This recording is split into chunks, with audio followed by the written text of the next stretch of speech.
My name is Natasha, or at least that's what I go by now. And through middle school and high school, I was a victim of sexual and physical assault. Throughout the years, I was told that I was not beautiful, not good enough for anybody to ever spend their time on. And I came to believe it. There were times that I'd come home very mad and inadvertently took it out on my mom and grandmother because I thought that somehow they would know and they were not taking the steps needed to prevent it and stop it. But looking back at it now, I know it's not their fault. It was very hard for me to go to school day by day, and a lot of times I'd fight with my mom because she didn't know what was going on, but I knew I did not want to go back. In middle school, I'd be kicked, punched. There have been times I was thrown to the ground and then kicked. And the other kids just stood by. Sometimes they joined in, other times they laughed, but no one helped. When I finally got up, I was scared. I was sad. No one really understood what I was going through. In middle school, there would be times that I was pulled into a bathroom by a male and sexually assaulted. He would grind up against me when no one was there. He'd just drag me in and there'd be nothing that I could really do because he was so much more bigger than me. And I felt helpless and hopeless. It was very frightening. And to this day now, I'm over it. But it took a lot of time to be. While attending a school, and I shall not name for privacy purposes, it was a small school, ironically enough in a church, where I went through numerous instances of sexual assault. There was a guy who was now in jail because I finally spoke up, got the courage to do so, that put his hand down my pants and began to grope me after pulling me in the corner and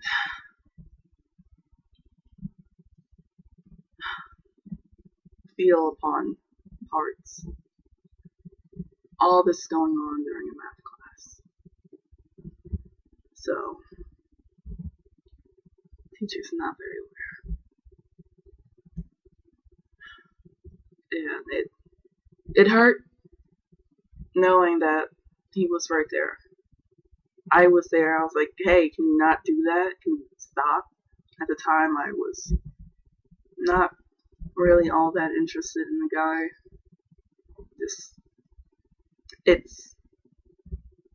It's crazy how such disturbing things can go on while being in class with a teacher who you expect to protect you during that time. And lights make me look all shiny. It was really saddening. And I still have flashbacks every once in a while, and I just like to think of myself never ever attending that school at all.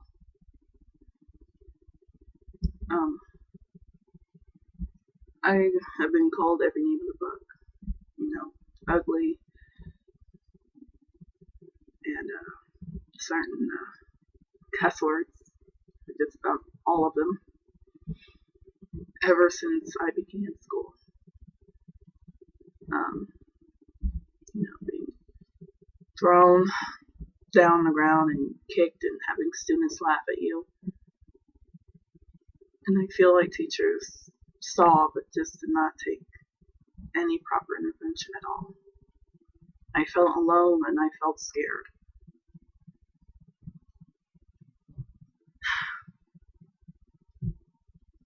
And that was a very traumatizing experience for me. Over the years, it's been very hard to go out in public and just socialize because I always fear that something worse will happen again.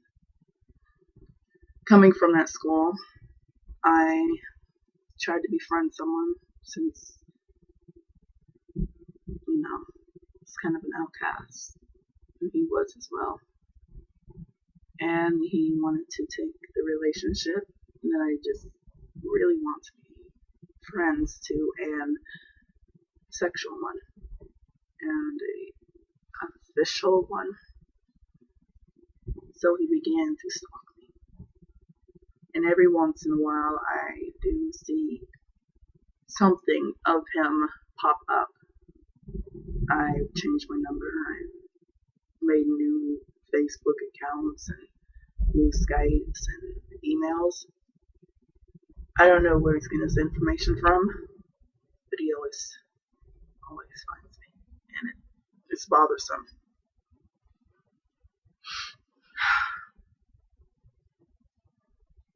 The only reason I have told my story is so that more girls tell theirs before it's too late. You only have one life on this earth, and you shouldn't have to live it in fear like I did. You shouldn't have to live it in pain. I went through a lot of counseling, and during the time since I was still going through all that, I always felt it was still my fault. And I didn't listen too much. I never really heard what she was saying. All I could hear from her is that I'm trying to make you feel better, although I don't really understand and I'm not trying to. I did not have the best therapist, but that doesn't mean you have to not have one or have a horrible one like I did. There is help out there. Sometimes the help that you need is closer than you think. You should always try to make your situation well known. Talk to your friends, talk to family if you need to, as long as you know your law. The laws around you, you should use that to your advantage. Don't let people get away with the things that they can do to you. Sexual assault is no joke. Physical assault of any kind, assault period. You shouldn't have to go through that. No one should. Everyone has the right to live on this earth and be safe and know that they're safe. I just hope more girls take the opportunity to find a way to be safe after listening to this. Now, thinking back, I had a lot of suicidal episodes. Some would have been successful if it wasn't for my mother's intervention. Now I know some of the girls that may be listening to this, or guys, may not have the best parents out there. But you should always remember that 911 is there for a reason. Call them if something ever happens to you. They have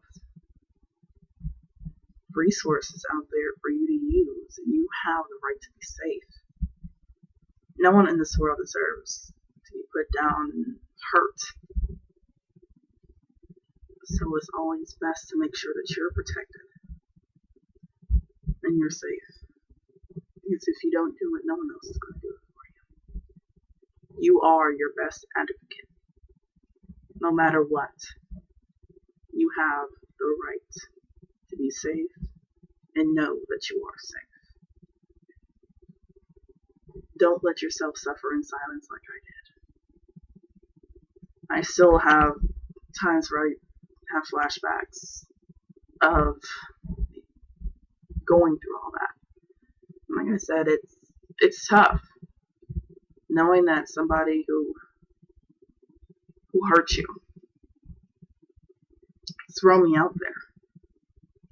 The worst experience I would have to say was being hit repeatedly and then forced into giving oral.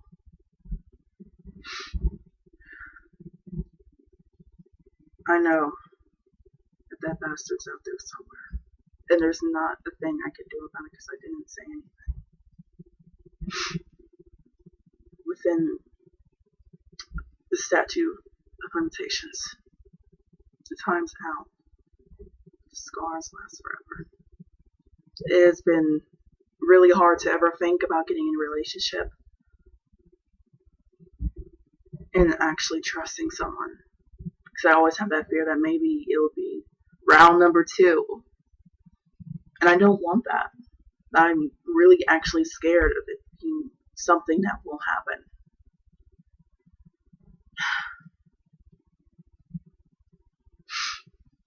And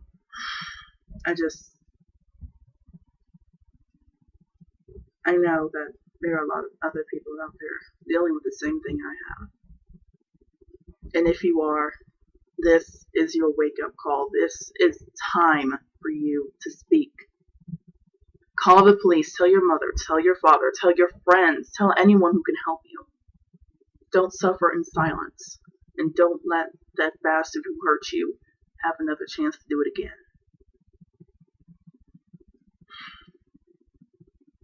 You are your only advocate. You're the only one who can open your mouth and tell the truth. Don't let these people roam free, but don't let yourself suffer.